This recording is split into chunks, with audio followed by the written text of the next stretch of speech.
Hello and welcome to Midweek Matters.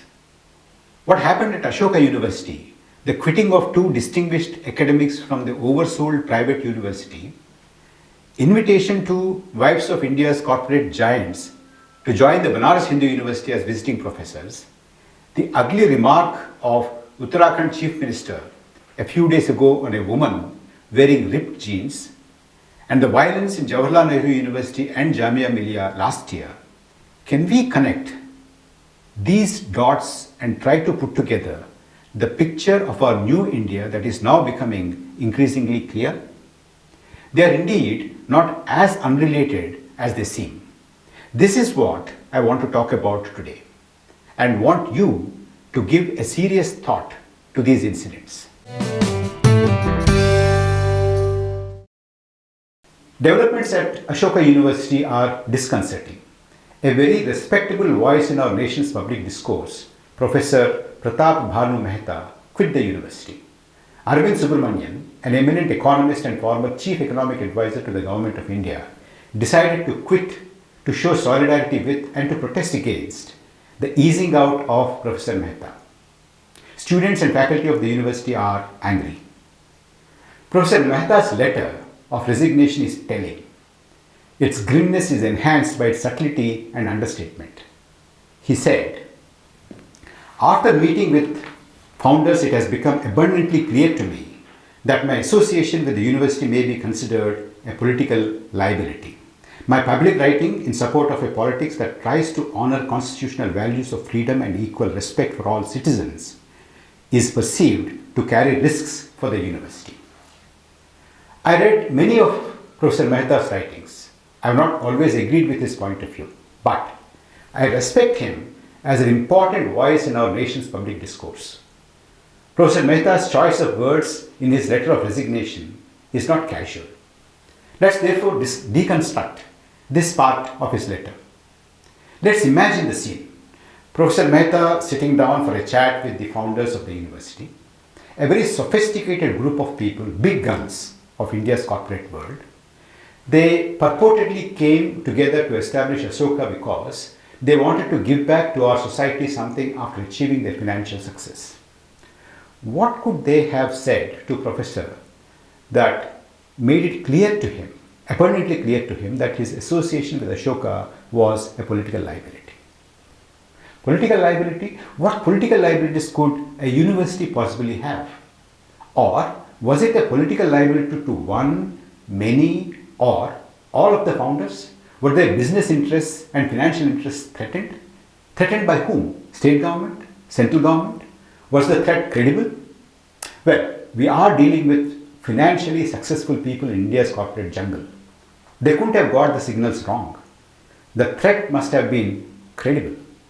But we are not clear about its source. It must have been from the top.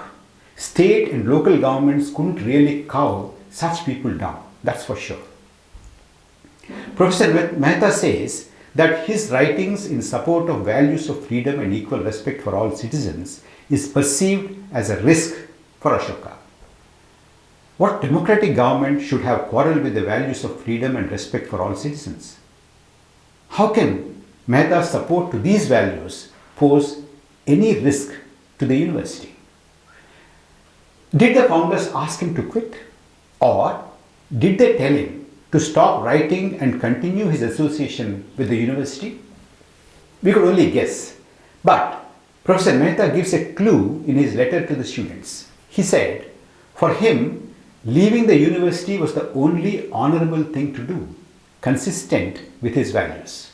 One can presume that the founders offered him a continued association with the university if he stopped writing what he was inclined to write.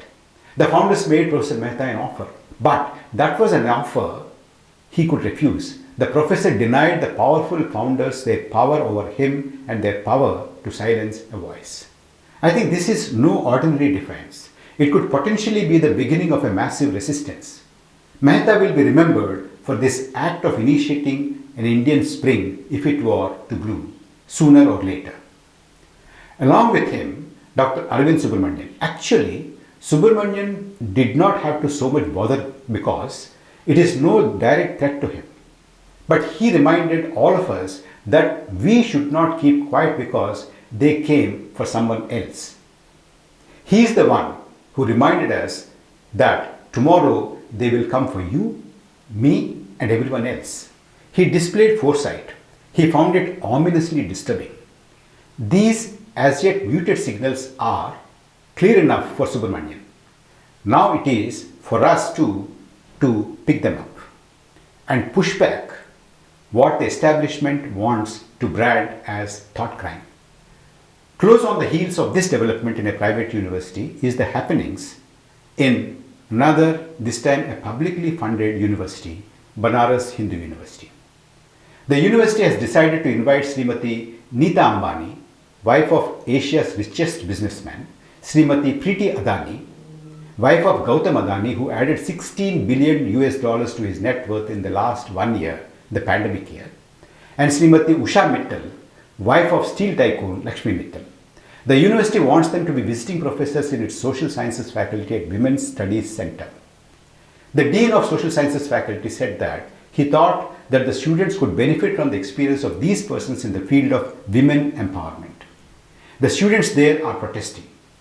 Although no one should have anything against the three persons, if the purpose is to learn about women empowerment, one can find much more accomplished, suitable and self-made women to teach and to inspire the students. Before one could recover from these two shocks comes the ripped jeans remark of the newly appointed Chief Minister of Uttarakhand. I watched the footage of his speech. There was solid self-assurance in his face. He was very sure that what he was saying was the ultimate canon of the Instagrammable Bharatiya values. His wife came to his defense. A friend of mine said that he was surprised that no woman from the government or the ruling party had come forward to condemn that insensitive and uncouth remark of the CM. My friend was naive. To me, not condemning the Uttarakhand CM is not a surprise. The real surprise is to me that none of them has come forward to defend him and his low-grade hatred. To say that ripped jeans represent FDI, foreign destructive ideology. I may be wrong, it's not too late. There could be mobilized sooner than later to say that the CM after all was right and consistent with the values of the present version of Hindu Dharma. Rewind to the time before the pandemic and try to recall the mayhem unleashed by the hired thugs on the campus of Jawaharlal Nehru University while the police stood by as idle spectators. And the police thuggery in Jamia Millia in Delhi. Students in these universities were beaten till they bled and broke their bones. In one, it was violent hirelings, and in the other, the police themselves. The prevailing Raj Dharma is to muzzle voices, to attempt a dark reorientation of cultural values.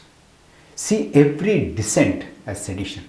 Academia, media, independent activists, all are under scanner for writing a toolkit to publishing a column in newspapers. Critical thinking is frowned upon. Wealth creators, both of them, are celebrated along with their spouses. Do recall, an institution created by one of the wealth creators was accorded the distinguished institution status even before it was fully established. This was not long ago. The scenario in higher education is bleak. Teaching is poor. Research and publications are pathetic. In number and quality, academic output is dismal, both in public as well as the lovely private professional universities. A study revealed that all the journals published from India are having an SGR score, SkyMago journal ranking score, of less than 1.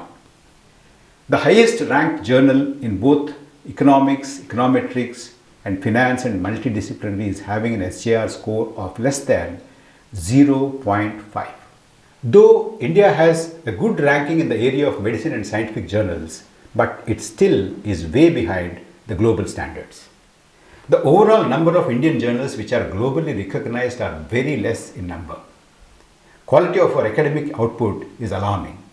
R&D is disappointing. Take a look at the data from World Intellectual Property Office in Geneva. In patents filed, in patents granted, in industrial design patents filed by companies, India is far from respectable reckoning. But the government is unconcerned with this backwardness. Its new education policy leaves these scenarios unaddressed. It is more alive to the protests on the campuses.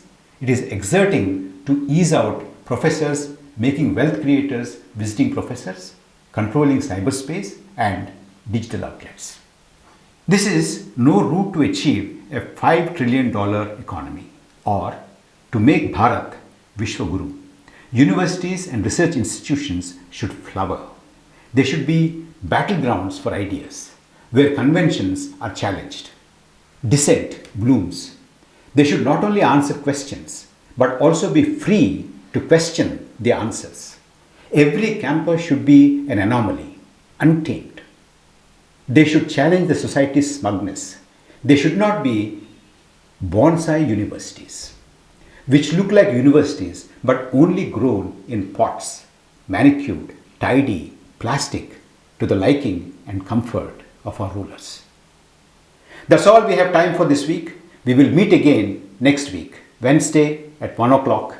Stay safe and take good care of yourselves. Until then, bye.